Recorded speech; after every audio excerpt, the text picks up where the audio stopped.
আসসালামু আলাইকুম, স্বাগত বাংলা ভিশন সংবাদে। আপনাদের সাথে আছি সাদাত শাকির। শুরুতেই জানিয়ে দেব বিআরবি কেবলস সংবাদ শিরোনাম। নির্বাচনে নিরঙ্কুশ জয় উদযাপনে সোহরাওয়ার্দী উদ্যানে আওয়ামী লীগের বিজয় সমাবেশ, দিক নির্দেশনার বক্তব্য রাখবেন প্রধানমন্ত্রী, নেতাকর্মীদের বিপুল সমাগম।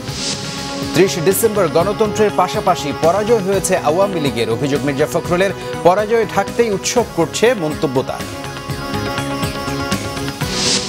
সুশাসন প্রতিষ্ঠা ও আইনশৃঙ্খলা নিয়ন্ত্রণে সরকার আরও কঠোর হবে জানিয়েছেন স্বরাষ্ট্রমন্ত্রী, কাউকে ছাড় দেওয়া হবে না হুঁশিয়ারি।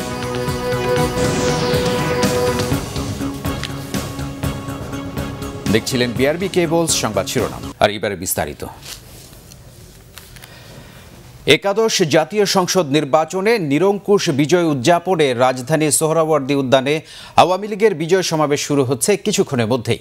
সভাপতিত্ব করবেন আওয়ামী লীগ সভাপতি ও প্রধানমন্ত্রী শেখ হাসিনা। এর মধ্যে রাজধানীর বিভিন্ন এলাকা থেকে দলীয় নেতাকর্মীরা সমাবেশস্থলে পৌঁছেছেন। ছোট ছোট মিছিল নিয়ে তারা সমাবেশে যোগ দেন। নেতাকর্মীদের চাঙ্গা রাখতে বেলা 12টা থেকে চলছে সাংস্কৃতিক অনুষ্ঠান।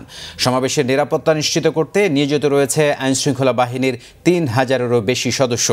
সোহরাওয়ার্দী উদ্যানের আশেপাশের এলাকায় যান চলাচল সীমিত রাখা হয়েছে।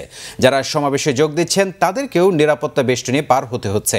দুপুর 2:30টার দিকে আওয়ামী লীগ সভাপতি শেখ হাসিনা সমাবেশ স্থলে উপস্থিত হবেন বলে জানা গেছে। এ সময় দলের নেতাকর্মীদের প্রতি দিক নির্দেশনামূলক বক্তব্যের পাশাপাশি দেশ পরিচালনায় জনগণের সহযোগিতা কামনা করবেন প্রধানমন্ত্রী শেখ হাসিনা। আওয়ামী লীগের বিজয় সমাবেশের সংবাদ সংগ্রহে এই মুহূর্তে সোহরাওয়ার্দী উদ্যানের সমাবেশ স্থলে আছেন আমাদের সহকর্মী সিনিয়র রিপোর্টার রোকনুজ্জামান। সরাসরি কথা বলবো রোকনের সাথে। রোকন, মাননীয় প্রধানমন্ত্রী শেখ হাসিনা কখন যোগ দিচ্ছেন সমাবেশে, আর সেখানকার পরিস্থিতি, সার্বিক পরিস্থিতি আমাদের জানাবেন। এই মুহূর্তে এখানে যে পরিস্থিতি বিরাজ করছে, যে বিজয় সমাবেশ এখানে শুরু হচ্ছে, সেই বিজয় সমাবেশের সাংস্কৃতিক পর্বটি এখন এর মধ্যে শুরু হয়ে গেছে। একটু আগে আপনারা নিশ্চয়ই শুনতে পারলেন যে আখি আলমগীর একটু পরে এই গান গেতে আসবে। এই বিজয় সমাবেশের সাংস্কৃতিক পর্বটি চলছে। আমি আপনাকে সমাবেশের সামনের দিকের অংশটি দেখাতে চাই। সেটি হচ্ছে যে এখনও কিন্তু হচ্ছে যে বিজয় সমাবেশের শুরু হতে প্রায় আরও ঘণ্টাখানেক বাকি রয়েছে। যদিও আড়াইটার সময় ছিল, একটু আগে বলা হয়েছে যে 3টার দিক থেকে মাননীয় প্রধানমন্ত্রী আওয়ামী সভাপতি আসবেন এবং তারপর থেকে কিন্তু আসলে মূল সমাবেশের কার্যক্রম শুরু হবে। এই আওয়ামী লীগের একাদশ জাতীয় সংসদ নির্বাচনে যে নিরঙ্কুশ সংখ্যাগরিষ্ঠ বিজয়, এই বিশাল বিজয়কে উদযাপনের জন্য এই প্রথম, অর্থাৎ এতদিন থেকে আওয়ামী সভাপতি প্রধানমন্ত্রী একটি নির্দেশনা ছিল যে কোনো ধরনের আনন্দ উৎসবের উপর যে তার প্রতিবন্ধকতা ছিল, যে নিষেধ ছিল, সেই নিষেধ আজকের এই বিজয় সমাবেশের মধ্য দিয়ে আসলে অনেকটাই উঠে যাচ্ছে। সেই সমাবেশের এখনও কিন্তু নেতাকর্মীরা প্রবেশ করছেন সেই বিজয় সমাবেশে যোগ দেওয়ার জন্য, এবং এরই মধ্যে এখানে চলছে যেটি, সেটা হচ্ছে সাংস্কৃতিক পর্বটি। অর্থাৎ এরই মধ্যে অনেকগুলো দল, অনেকগুলো শিল্পী বিজয় উৎসবের গান পরিবেশন করেছেন। এখনও সেই পরিবেশনটি চলছে এবং তারপরে আমরা যাব মূল পর্বে, অর্থাৎ 3টার পর থেকে যেই বিজয় সমাবেশে দিক নির্দেশনামূলক বক্তব্য দিবেন। অর্থাৎ পরপর টানা তিনবার আওয়ামী লীগ সরকারের যে নতুন নির্দেশনা, যেটি বারবারই প্রধানমন্ত্রী বলছেন যে মাদক জঙ্গিবাদের সাথে বারবার একটি প্রশ্ন আসছে যে দুর্নীতিকেও জিরো টলারেন্সে রেখে সেই নির্দেশনাটি প্রধানমন্ত্রীর দিক থেকে, দলের সভাপতির দিক থেকে দলের নেতাকর্মীদের এই মেসেজটি দিবেন বলে আশা করা যাচ্ছে। শাকের, এই ছিল সমাবেশের সর্বশেষ খবর। ধন্যবাদ রোকন। আমরা দর্শক এখন চলে যাব, শাহবাগে আছেন আমাদের আরেক সহকর্মী মুহিবুল্লাহ মুহিব। সমাবেশকে ঘিরে আশেপাশের এলাকার পরিস্থিতি জানাবেন মুহিব আমাদেরকে। মুহিব, তো সমাবেশকে ঘিরে শাহবাগে আছেন আপনি, শাহবাগ এবং তথা রাজধানীর অন্যান্য এলাকার চিত্রটাও আপনি যদি একটু জানান আমাদেরকে।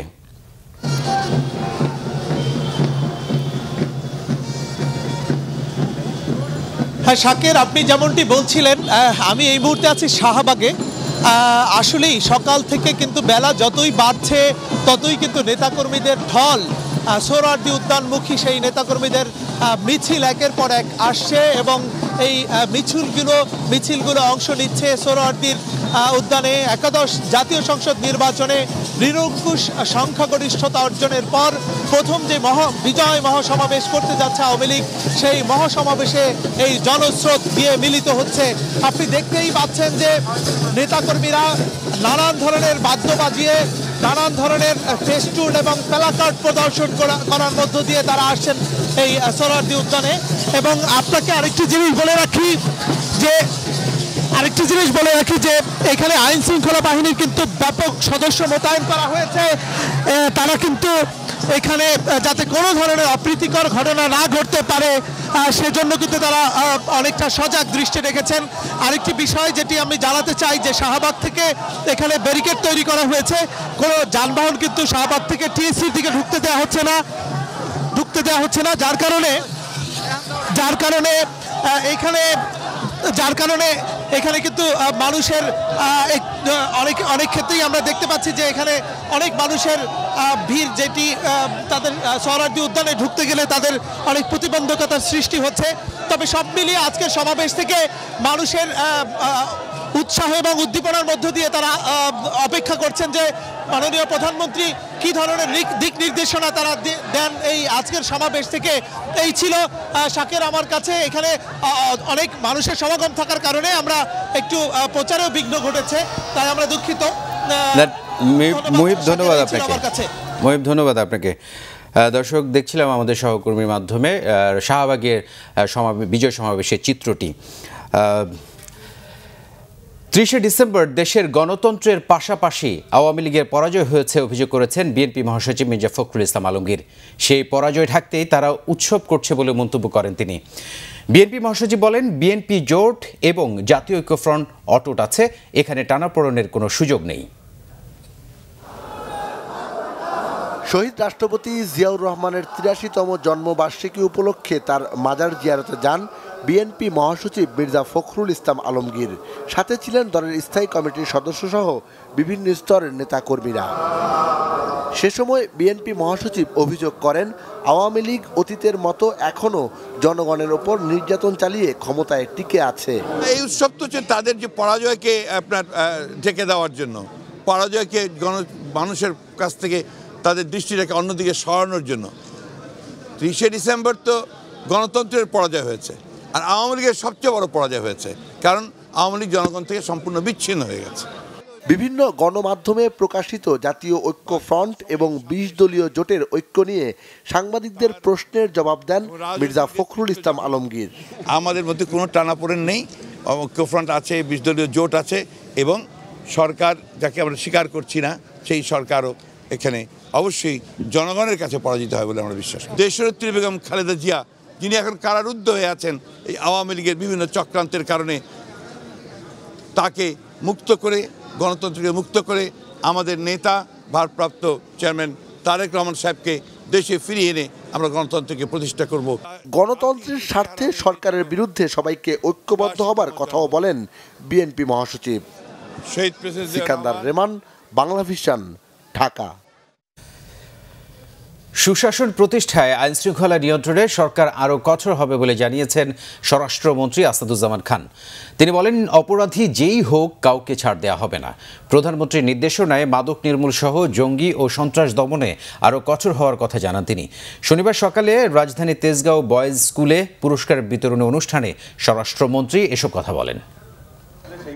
আজকে সুশাসন প্রতিষ্ঠিত করতে হবে, আমাদের সিকিউরিটির প্রশ্নে আমরা সুন্দর একটা ব্যবস্থা করতে হবে যাতে সবাই বাংলাদেশের নাগরিকরা নিরাপদ থাকে। সব কিছুই আমরা নজরে আনবো। আমরা সুশাসন প্রতিষ্ঠিত করতে যাই আমরা আগে থেকেই শুরু করেছিলাম, আমরা কেউকেই বাদ দিইনি। এবারও আমরা খুব কঠোরভাবে সেইটা পালন করব। নতুন প্রজন্মকে কেবল স্বপ্ন দেখানো নয়, তা বাস্তবায়নের লক্ষ্যেও কাজ করছে সরকার, জানিয়েছেন পরিকল্পনা মন্ত্রী এম এ মান্নান। তিনি বলেন, অগ্রগতির পথে আছে বাংলাদেশ। ডিবেট ফর ডেমোক্রেসির আয়োজনে ছায়া সংসদ অনুষ্ঠানে যোগ দিয়ে এসব কথা বলেন তিনি। ডিবেট ফর ডেমোক্রেসির আয়োজনে ছায়া সংসদে বৈদেশিক কর্মসংস্থান বাংলাদেশের টেকসই উন্নয়ন ত্বরান্বিত করতে পারে এই বিষয়ে বিতর্কে অংশ নেয় university of business and technology এবং ইস্টার্ন ইউনিভার্সিটি। এ বিষয়ে পক্ষে বিপক্ষে মত তুলে ধরে দুদল। আমরা রপ্তানি করলে অবশ্যই আমরা টেকসই উন্নয়ন হবে। বলুন, এই যে দারিদ্র বিমোচনের 22% এখন টেকসই উন্নয়নের মাধ্যমে হচ্ছে স্পিকার। ডিবেট ফর ডেমোক্রেসির চেয়ারম্যান হাসান আহমেদ চৌধুরী জানান, 2018 সালে 7.5 লাখ শ্রমিক বিদেশে পাঠিয়েছে সরকার। এবছর এ সংখ্যা 12 লাখ করার উদ্যোগ নেওয়ার আহ্বান জানান তিনি। এই যে বৈষম্য এখন পৃথিবীর বিভিন্ন দেশের সাথে আমাদের কর্মীদের বেতন বৈষম্য, সেটি কিন্তু আমাদের দূর করতে হবে। আমাদের অভিবাসন কূটনীতিকে আরো জোরদার করতে হবে। আমাদের সংশ্লিষ্ট দূতাবাসগুলোকে আরো কর্মতৎপর হয়ে আমাদেরকে যে এমপ্লয়াররা রয়েছে, লেবার রিসিভিং কান্ট্রিগুলোতে যারা এমপ্লয়াররা রয়েছে, তাদের সাথে আরো নানা কূটনৈতিক তৎপরতা বৃদ্ধি করতে হবে। প্রবাসী শ্রমিকদের সমস্যা সমাধানে দূতাবাসগুলোকে কার্যকর করার দাবির প্রেক্ষিতে পরিকল্পনা মন্ত্রী জানান, বর্তমান অবস্থাকে উন্নত করতে কাজ করছে সরকার। আমাদের যে সকল দেশের শ্রমিকেরা আছেন, মধ্যপ্রাচ্য, মালয়েশিয়া, 24 ঘন্টা আমাদের 7/24 বলি না আমরা, 7/24 এমবেসি খোলা রাখতে হবে। এমন ব্যক্তিদেরকে পাঠাতে হবে স্পেশালাইজড, যারা এই কাজে প্রশিক্ষিত, হ্যান্ডেল করে অভ্যস্ত, এবং তারা এদের এই বিষয়গুলো অ্যাড্রেস করবে। আমরা চেষ্টা করব, আমি কথা দিচ্ছি সরকারের পক্ষ থেকে, বর্তমান পরিবেশটাকে আর একটু সহনীয়, আর একটু উন্নত করা। তিনি আমাদের সকলের জন্য স্বপ্ন দেখান না, স্বপ্ন বাস্তবায়নের অনেক কর্মসূচি গ্রহণ করেছেন, অনেক স্বপ্ন বাস্তবায়নের পথে আছে। 2050 সাল পর্যন্ত সরকারের রূপরেখা তৈরি রয়েছে এবং বাংলাদেশের অগ্রযাত্রাকে কেউ আটকাতে পারবে না বলে মন্তব্য করেন পরিকল্পনা মন্ত্রী। শারমিন ইব্রাহিম, বাংলাভিশন, ঢাকা। সংবাদের এই পর্যায়ে নিচ্ছি সিবিসি টাইলস সংবাদ বিরতি। সাথেই থাকুন, ফিরে এসে অন্যান্য খবরের সঙ্গে রাজ্য থাকবে। সড়ক দুর্ঘটনায় 3 জেলায় 4 জন নিহত, আহত অন্তত 15 জন।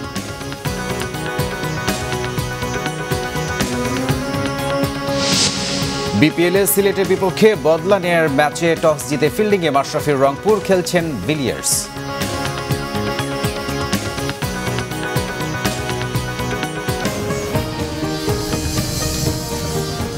স্বাগত আরেকবার বাংলাভিশন সংবাদে।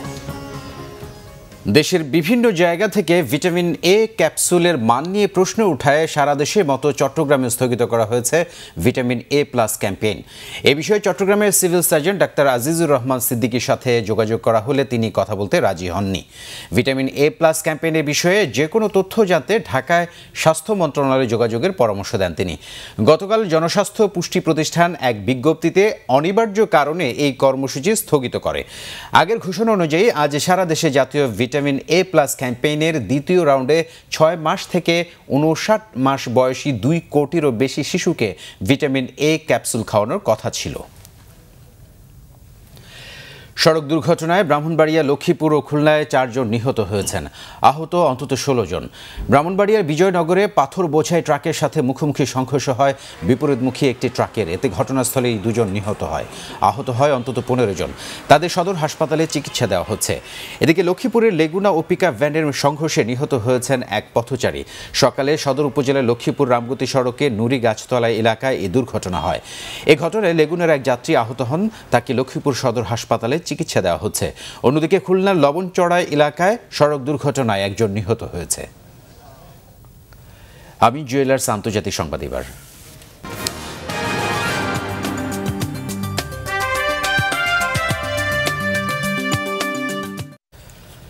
রোহিঙ্গা প্রত্যাবাসনে মিয়ানমারের ধীর গতিতে এগোনোয় তীব্র সমালোচনা করেছেন জাতিসংঘের মহাসচিব অ্যান্তোনিও গুতেরেস। এদিকে বিভিন্ন জাতিগোষ্ঠীর বিরুদ্ধে সরকারি দমন অভিযানের খবর প্রকাশের ক্ষেত্রে গণমাধ্যম কর্মীদের হুঁশিয়ার করেছে মিয়ানমারের সেনাবাহিনী। মিয়ানমারের কর্মকাণ্ডে চরম হতাশা প্রকাশ করে জাতিসংঘের সদর দপ্তরে সংবাদ সম্মেলন করেন গুতেরেস। তিনি জানান, রোহিঙ্গাদের দুর্ভোগ লাঘবে দেশটির তৎপরতা খুবই ধীর গতিতে এগোচ্ছে। বিশেষ করে রোহিঙ্গাদের স্বেচ্ছায় ফিরে যাবার নিরাপদ পরিবেশ তৈরির ক্ষেত্রে মিয়ানমারের সদিচ্ছা নিয়ে প্রশ্ন তুলেছেন। বাংলাদেশে আশ্রিত 7.5 লক্ষাধিক রোহিঙ্গার প্রত্যাবাসন প্রক্রিয়া গতিশীল করতে দক্ষিণ পূর্ব এশিয়ার জোট আসিয়ানের আহ্বানের 24 ঘন্টা পার না হতেই অসন্তোষের কথা জানান জাতিসংঘ মহাসচিব। এদিকে মিয়ানমারের বিভিন্ন জাতিগোষ্ঠীর বিরুদ্ধে দমন অভিযানকে সন্ত্রাসীদের বিরুদ্ধে যুদ্ধ হিসেবে তুলে ধরার নির্দেশ দিয়েছে দেশটির সেনাবাহিনী। ব্যতিক্রম হলে কঠোর ব্যবস্থারও ইঙ্গিত এসেছে। চলতি মাসের শুরুতে রোহিঙ্গা অধ্যুষিত রাখাইনে একাধিক সেনা অভিযানে নিহত হয় আরাকান আর্মির সন্দেহভাজন 13 সদস্য। বৃহৎ ঐক্যের মাধ্যমে ভারতের ক্ষমতাসীন দল বিজেপিকে আসন্ন লোকসভা নির্বাচনে হারানোর প্রত্যয় জানালেন বিরোধী দলের শীর্ষ নেতারা। পশ্চিমবঙ্গের মুখ্যমন্ত্রী মমতা বন্দ্যোপাধ্যায়ের আহ্বানে কলকাতার বহুল আলোচিত সমাবেশে একাধিক রাজ্যের মুখ্যমন্ত্রীরাও অংশ নেন। স্থানীয় সময় শনিবার দুপুর 12টার আগেই ঐতিহাসিক ব্রিগেড প্যারেড ময়দানে জড়ো হন বিরোধী দলের লাখো নেতাকর্মী ও সমর্থক। মোদি হটাও, দেশ বাঁচাও স্লোগানে সমর্থন জানিয়ে মমতা বন্দ্যোপাধ্যায়কে চিঠি দিয়ে প্রতিনিধি পাঠান কংগ্রেস সভাপতি রাহুল গান্ধী। নির্বাচনে মাত্র কম মাস আগে সরকার বিরোধীদের বৃহৎ ঐক্য গড়ার এই উদ্যোগে অংশ নেন বিভিন্ন রাজ্যের মুখ্যমন্ত্রী এবং বিরোধী মতের জাতীয় ও আঞ্চলিক দলগুলোর শীর্ষ নেতারা। তাদের মধ্যে রয়েছেন কর্ণাটকের মুখ্যমন্ত্রী এইচ.ভি. কুমারস্বামী, দিল্লির মুখ্যমন্ত্রী অরবিন্দ কেজরিওয়াল, অন্ধ্রপ্রদেশের মুখ্যমন্ত্রী চন্দ্রবাবু নাইডু, ন্যাশনাল কনফারেন্সের শীর্ষ নেতা ওমর আবদুল্লাহ, সমাজবাদী পার্টির অখিলেশ যাদব, ডিএমকে প্রধান এম.কে. স্ট্যালিন ও ন্যাশনালিস্ট কংগ্রেস পার্টির প্রধান শারদ পাওয়ার। আসন্ন লোকসভা নির্বাচনে বিজেপিকে সম্মিলিতভাবে মোকাবেলার আহ্বান জানান তারা। এবছরের এপ্রিল ও মের যে কোনো সময় হতে পারে এই নির্বাচন। প্রিয় দর্শক, সংবাদ শেষ করব বিআরবি কেবল শিরোনামগুলো আরেকবার জানিয়ে দিয়ে।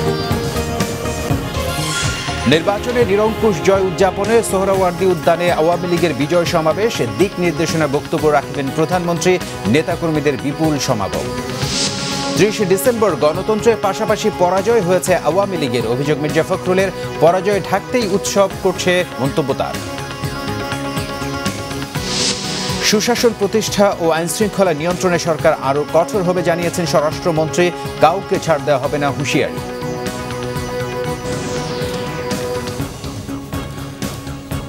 এই ছিল এখনকার মতো আমাদের পরবর্তী সংবাদ বিকেল 4টায়, রেগে 3টায় রয়েছে নিউজ টপ 10 দেখার আমন্ত্রণ রইল। এছাড়া ফেসবুকে বাংলাভিশন সংবাদ সরাসরি দেখতে লগ ইন করতে পারেন facebook.com/বাংলাভিশনে।